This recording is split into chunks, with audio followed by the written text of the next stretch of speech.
Marc Miller is Canada's new Minister of Canadian Identity and Culture, minister responsible for official languages as well, and didn't waste a lot of time in getting a lot of people here, when I say a lot, in the CAQ government, very upset with what he said when he came out and said he was fed up with Quebec leaders hyping the French decline here in the province as identity politics to score votes. Marc Miller is on the line. Minister, thank you for being here this afternoon.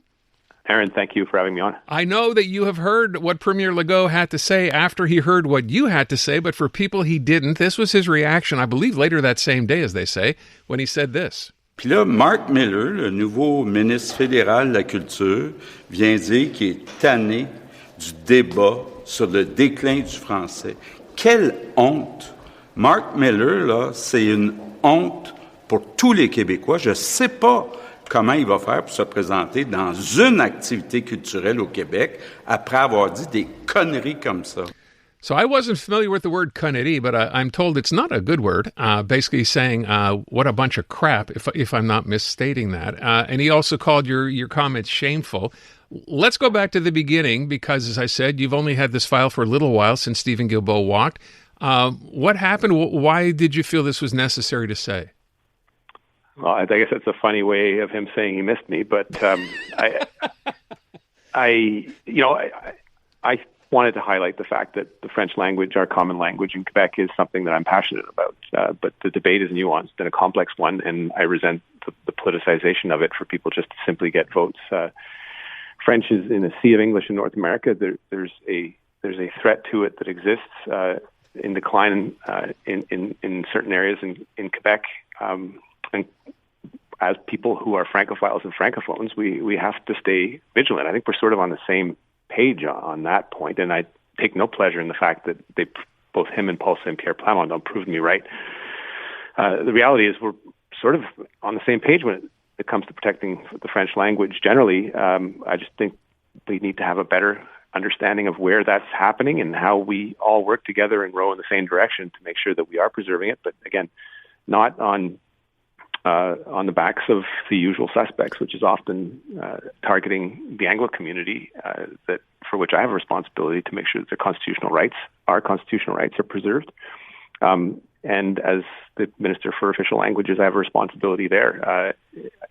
It serves no purpose to have a fight amongst people that actually care so deeply about Quebec and about the French language, while the rest of Canada is often oblivious to this. I also have a responsibility, Aaron, and I think I've proved that I could live up to that expectation towards Francophones outside Quebec, in New Brunswick, for example, or Ontario, or elsewhere in Canada, where I was able to double immigration levels for Francophones during my short period as the immigration minister. So I'm a Quebecer. I'm proud of it. I don't think people should be going around using words like treason or loyalty carelessly like the Quebec PQ leader, Paul St. Pierre Plamondon, has done.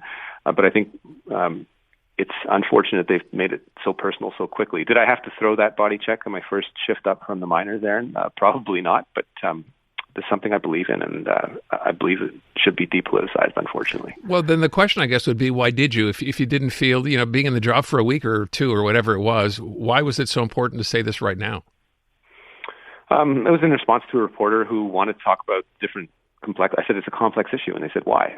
I said, well, one's become politicized, and two, the indicator that, and perhaps I didn't develop my thought as much then as I'd have in other interviews, but the indicator that's often used is the decline from 46% of the population to 43% of the population in Montreal that only speaks English at home. Yeah, does that suddenly exclude people that are bilingual at home, or me who speaks Swedish and English and French at home? Because I am not a threat to the French language, and neither are a lot of people who are making this province their nation and want to see it thrive in the Canadian Federation. That's me, and it's a lot of other people.